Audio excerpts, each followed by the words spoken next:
త్వరగా Shri Lakshmi agro forms మరియు ప్రాజెక్టులో ఇన్వెస్ట్ చేయండి. రేపటి కోటీశ్వర్లు అవ్వండి.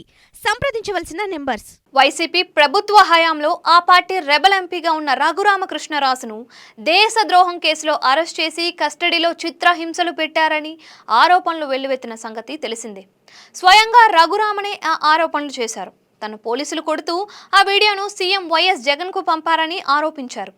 ఇప్పుడు కూటమి ప్రభుత్వం అధికారంలో ఉండడం, రఘురామ పశ్చిమ గోదావరి జిల్లా ఉండి ఎమ్మెల్యేగా ఉండడంతో తనను హింసించిన నాటి పోలీసులు తనకు గాయాలు లేవు అంటూ తప్పుడు నివేదిక ఇచ్చిన గుంటూరు జీజీహెచ్ సూపరింటెండెంట్ ప్రభావతి నాటి సీఎం వైఎస్ జగన్పై ఇటీవల గుంటూరు పోలీసులకు ఫిర్యాదు చేశారు. ఈ నేపథ్యంలో ఆర్ఆర్ఆర్ ఫిర్యాదుతో గుంటూరు పోలీసులు దర్యాప్తు ప్రారంభించారు.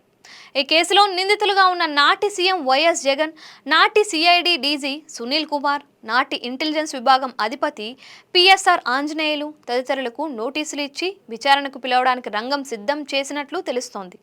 ఈ వ్యవహారంలో మరో నిందితుడిగా ఉన్న నాటి గుంటూరు సిఐడి ఏఎస్పీ విజయపాల్కు సైతం నోటీసులు ఇచ్చేందుకు పోలీసులు సిద్ధమవుతున్నారు. ఈ నేపథ్యంలో ఆయనకు పోలీసులు ఫోన్ చేయగా స్విచ్ ఆఫ్ వచ్చిందని తెలుస్తోంది. దాంతో ఆయనకు నోటీసులను ఇంటికి పంపించారు. 2019 నర్సాపురం వైసీపీ ఎంపీగా గెలిచిన రఘురామకృష్ణరాజు ఆ తర్వాత పార్టీతో విభేదించారు. తరచూ ప్రభుత్వ వైఫల్యాలపై విమర్శలు చేస్తూ ఉండడంతో జగన్ ప్రభుత్వం ఆర్ఆర్ఆర్పై రాజద్రోహం కింద కేసు నమోదు చేసింది.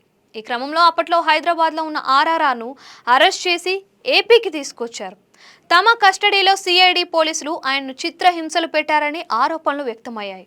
ఈ నేపథ్యంలో తాజాగా ఆర్ఆర్ఆర్ పిటిషన్పై విచారణ చేస్తున్న పోలీసులు ఇవన్నీ తెలుసుకుంటున్నారు అని సమాచారం.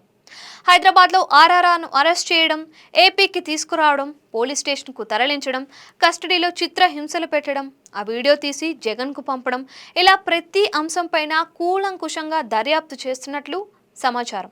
ఈ క్రమంలో పోలీసులు కోర్టులో ఛార్జ్షీట్ దాఖలు చేస్తారని తెలుస్తోంది. గత నెలలో రఘురామ గుంటూరుకు వచ్చి తన ఫిర్యాదును అందజేశారు. ఇప్పటికే పివి సునీల్ కుమార్, పిఎస్ఆర్ ఆంజనేయులు, విజయపాల్తో పాటు వైఎస్ జగన్ పైన ఎఫ్ఐఆర్ దాఖలైంది. తనపై హత్యాయత్నం చేసిన వారితో పాటు అందుకు ప్రోత్సహించిన వారిని, ఘటనను కప్పిపుచ్చేందుకు సహకరించిన వారిని కఠినంగా శిక్షించాలని రఘురామ తన ఫిర్యాదులో విన్నవించారు. ఈ నేపథ్యంలో పోలీసులు సాక్ష్యాధారాలను సేకరించే పనిలో ఉన్నారు.